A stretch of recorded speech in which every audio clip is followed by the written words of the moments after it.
Bonjour à toutes et à tous et bienvenue pour cette vidéo de formation issue de notre série Apprendre à trader en un mois. Donc aujourd'hui, encore une fois, nous allons parler Ishimoku, mais cette fois-ci trader avec Ishimoku en triptyque. Donc ici, concrètement, je vais vous transmettre ma méthode de trading. Je vous ai déjà parlé de ma méthode de scalping. Donc ici, je vais vous parler de ma méthode de trading, ce que j'utilise tous les jours, comment je travaille concrètement. Nous allons illustrer tout cela par un exemple, bien entendu, pour que ce soit concret pour vous. Donc voilà, trader avec Ishimoku en triptyque. Donc déjà, je vais vous expliquer ce que veut dire donc trader en triptyque. Je vais vous montrer la philosophie de cette méthode et je vais vous montrer pourquoi il faut l'adopter. Donc voilà, donc nous allons faire du concret, nous allons faire de l'analyse avec Ishimoku, ce qui est très simple. C'est très simple d'analyser les marchés avec Ishimoku, mais nous allons également faire du trading avec Ishimoku, ce qui est beaucoup plus compliqué, beaucoup plus difficile. Donc concrètement, l'idée va être d'affiner son analyse en jonglant sur 3 unités de temps différentes. Voilà pourquoi cela s'appelle triptyque, car c'est sur 3 unités de temps différentes. Nous allons avoir une unité de temps longue, l'analyse, une unité de temps intermédiaire pour la stratégie et une unité de temps courte pour le trading, donc la gestion de position. Donc voilà, donc vous pouvez adapter votre triptyque selon votre niveau d'expérience. Moi, ce que je vais conseiller aux débutants, c'est de faire cela sur du plus long terme. Par exemple, pour l'analyse, choisir une unité de temps très longue, comme du mensuel. Pour la stratégie, choisir comme unité de temps intermédiaire du weekly, donc de l'hebdomadaire. Pour l'unité de temps courte et donc la gestion de position, choisir du journalier, du daily. Pourquoi? Car cela vous laisse plus de temps. Plus de temps d'abord pour analyser, mais ce n'est pas cela le problème. Analyser avec Ishimoku, c'est simple, mais surtout plus de temps pour la gestion de position, ce qui est plus difficile.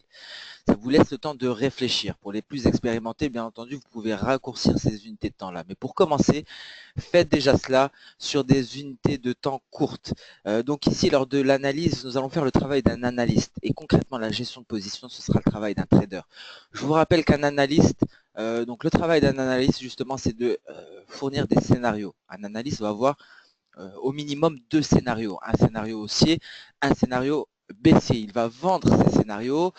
Chaque scénario donc va dépendre de certains événements, par exemple, que ce soit des cassures de support ou de résistance ou des événements fondamentaux. Donc un analyste vend au moins 2 scénarios, un baissier, un haussier. Un trader, quant à lui, ne vend pas de scénario. Lui va entrer en position sur les marchés, il va essayer de capter le plus bas pour acheter ou le plus haut pour vendre. Ici, dans cette méthode de trading, nous allons faire les deux. Nous allons faire un travail d'analyste et un travail de trader.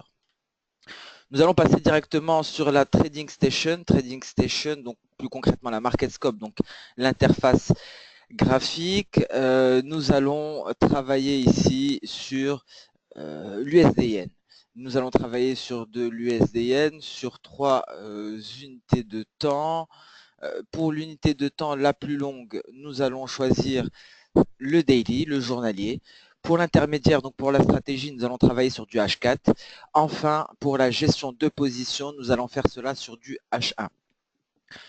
Donc voilà, donc pour commencer, donc déjà, donc le mieux, ça aurait été d'avoir déjà visionné la vidéo théorique sur Ishimoku Kinko-io pour avoir les bases de cet indicateur-là. Bien entendu, le trading sur triptyque, vous pouvez l'adapter à d'autres indicateurs.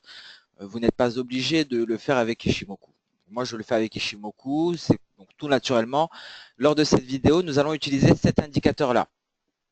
Je vous renvoie également sur la vidéo du début de journée d'un trader pour voir un peu comment je prépare mes graphiques en début de journée, car cette vidéo-là, concrètement, est la suite logique. Après avoir préparé ces graphiques, après avoir vu un peu, fait le tour d'horizon des différents actifs, on va sélectionner un actif qui nous intéresse et on va commencer le travail d'étude de notre triptyque. Donc nous allons commencer sur le daily pour notre analyse. Donc le plus facile, analyser. Bien entendu, ici, nous allons nous placer sur le contexte du 19 juin, donc hier. Aujourd'hui, nous sommes le 20 juin. Nous allons imaginer que nous sommes le 19 juin.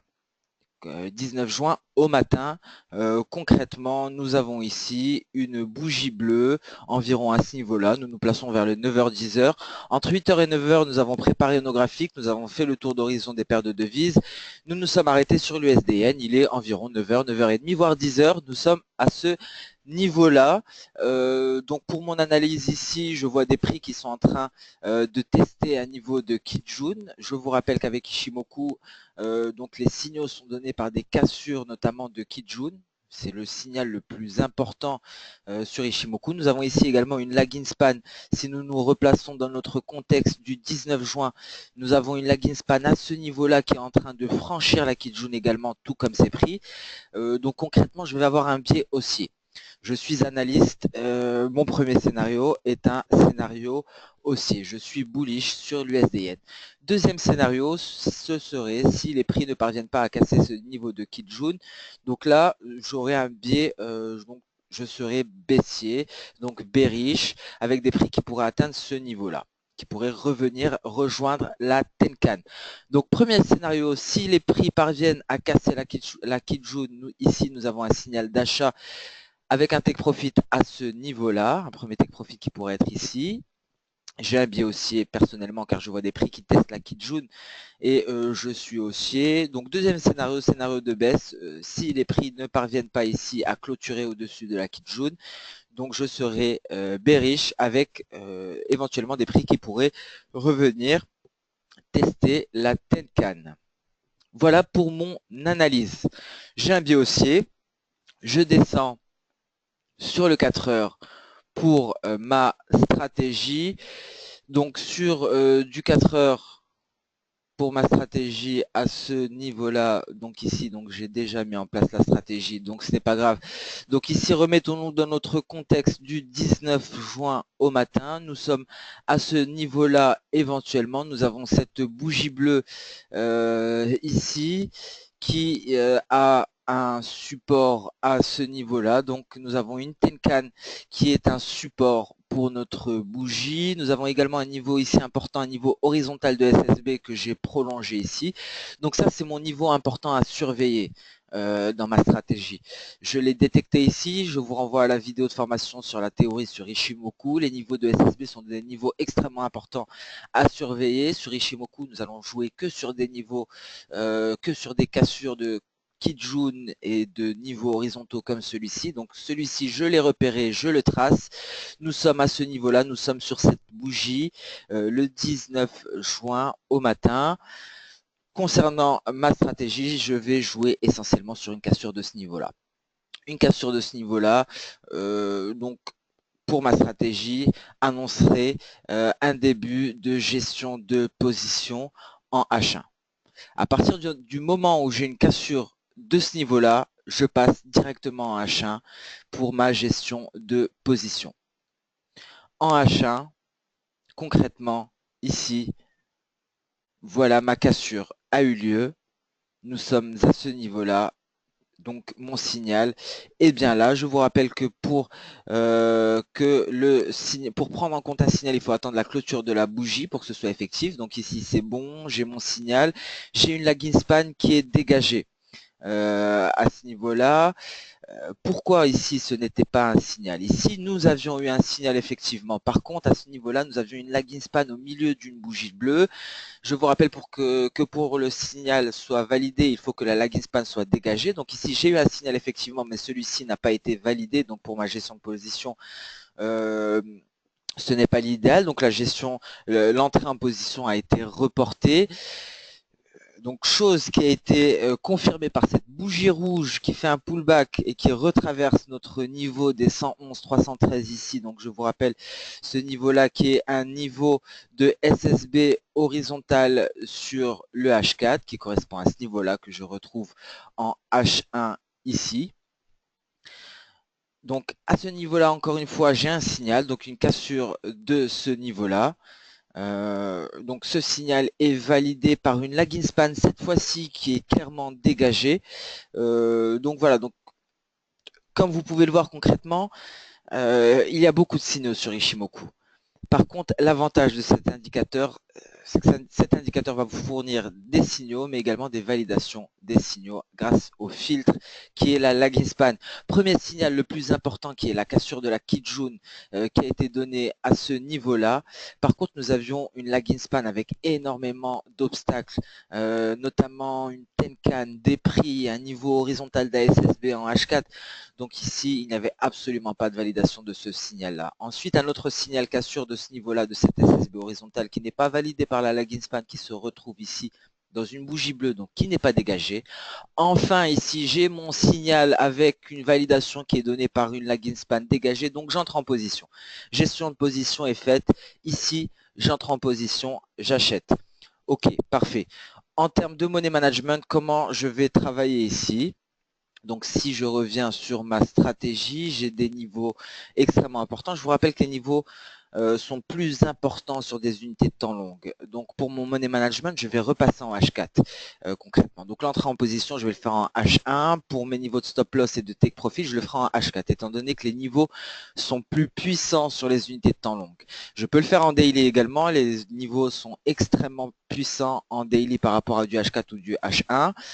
Chose qui a été faite, car ici, j'ai un niveau qui serait très important pour mon take profit. Ça, c'est un objectif concrètement pour moi. Donc, ce niveau-là, je vais l'utiliser comme objectif. Donc, moi, concrètement, ce que j'ai fait, je suis entré à l'achat.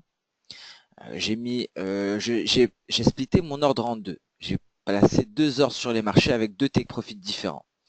Un premier take profit plus éloigné qui correspond à ce niveau-là. Le voilà, c'est le take profit 2. Et un take profit beaucoup plus proche, celui-ci qui va correspondre à ce niveau-là. C'est un niveau assez probable, hein, vous pouvez le voir ici, c'est un niveau qui fait support à la lagging span, c'est un niveau qui correspond à ce niveau-là, à ce niveau ici de résistance. Donc ce n'est pas un niveau quelconque. Donc ici, 2 ordres placés sur le marché. J'avais mis d'assez gros volume pour ces ordres-là. Un premier take profit ici, un second take profit à ce niveau-là. En termes de stop loss, je peux viser éventuellement le niveau de Tenkan ici lorsque je suis entré en position. Le stop loss peut être ajusté également ici. Moi, concrètement, je l'ai ajusté à ce niveau-là. Comme vous pouvez le voir, c'est un niveau plutôt intéressant à plusieurs endroits. Donc voilà, Ishimoku me donne énormément de niveaux. Ici, j'ai un risk-reward ratio très intéressant, étant donné qu'au niveau donc de potentielle perte de 11 pips, et pour monter profit ici, donc j'ai un premier objectif à 33 pips, un second objectif à 50 pips, donc pratiquement 80 pips de gain d'objectif pour une perte de 11. Donc voilà, donc j'ai un R3 pratiquement égal à 8, ce qui est excellent. Je peux même du coup élargir mon stop, peut-être même à ce niveau-là. Hein, concrètement, une fois que les cours iront dans mon sens, je pourrai ajuster mon stop, le remonter petit à petit. Donc une fois même que mon premier take profit est touché, l'idée c'est de le placer au break event, c'est-à-dire de placer mon stop au niveau de mon entrée en position. Donc ici. Pourquoi? Je m'explique. J'ai un premier take profit, j'ai embauché des premiers gains. Au cas où il y a un gros retracement, mon stop loss est touché, mais je n'aurai aucune perte étant donné qu'il sera touché au niveau de mon point d'entrée. Donc voilà concrètement comment je vais travailler. Ce trade-là, je voulais partager sur Facebook en détail. Donc hier, j'avais déjà, au moment où j'ai analysé tout cela, où j'ai mis en place ma triptyque, j'ai déjà partagé tout cela sur Facebook. Donc aujourd'hui, j'ai partagé le premier objectif qui a été atteint. Donc vous pouvez le voir, l'analyse en daily avec un petit paragraphe. Tout cela, vous le retrouverez sur ma page Facebook. Ensuite, la stratégie en H4. Je vous ai mis un petit paragraphe descriptif. Pour terminer, la gestion de position ici. Donc j'ai été beaucoup plus clair dans la gestion de position. Pour que ce soit plus clair pour vous, n'hésitez pas à consulter ces graphiques. Pour terminer aujourd'hui, j'ai posté donc le premier take profit atteint. Voilà le deuxième. Vous le voyez ici, l'ordre court toujours. Le premier ordre a été, son objectif a été atteint. Le second court toujours sur le marché. J'attends qu'il soit atteint. Affaire à suivre. J'ai remonté le stop au break event, donc à mon point d'entrée. Donc dans le pire des cas, si mon stop est touché, j'aurais réalisé un gain de 33 pips. Concernant la deuxième partie de l'ordre, pardon, je n'aurai aucune perte étant donné que mon stop loss sera au niveau de mon point d'entrée. Donc voilà, ici je vous ai détaillé tout cela. J'ai tout un album sur Facebook avec des graphiques Ishimoku pour vous montrer un petit peu comment travailler avec Ishimoku, pour vous montrer des exemples concrets. Donc n'hésitez pas, vous avez toutes les ressources possibles et imaginables sur Ishimoku. Vous avez donc de la théorie, vous avez maintenant de la pratique. Avec une stratégie de scalping, ma stratégie de scalping sur le DAX, mais également maintenant ma stratégie de trading en triptyque avec Ishimoku. Vous pouvez le constater pour la gestion de position en H1. Je vais utiliser Ishimoku en H1, mais également Ishimoku en H4 ici. Donc ce nuage vert correspond au nuage H4. De même pour la Tenkan et Kijun H4 que vous trouverez ici et ici. Je montre comment faire cela sur la vidéo, le début de journée d'un trader. Donc n'hésitez pas à regarder cette vidéo-là également. Donc je vous recommande, s'il y a des vidéos à regarder pour bien comprendre celle-ci sur le trading en triptyque, regardez Ishimoku Kinko-io et les bases de cet indicateur-là et le début de journée d'un trader. Ensuite, revoyez cette vidéo-là et tout sera clair. Sinon, si ce n'est pas clair, n'hésitez pas à me contacter directement par email à l'adresse r@boutica@tfxm.fr. Vous pouvez envoyer également un email à info@tfxm.fr si je ne suis pas disponible. Sinon, n'hésitez pas à m'appeler directement au téléphone au plus 33 1 84 88 31 96. Voilà, je vous remercie de votre attention.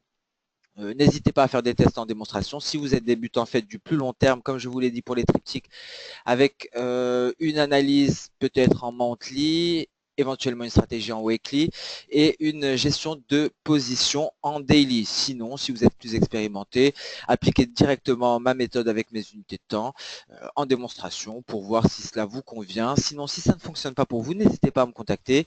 Je me ferai un plaisir de vous aider à peaufiner tout cela. Voilà, donc merci pour votre attention. Je vous souhaite une excellente journée et je vous dis à très bientôt. Au revoir.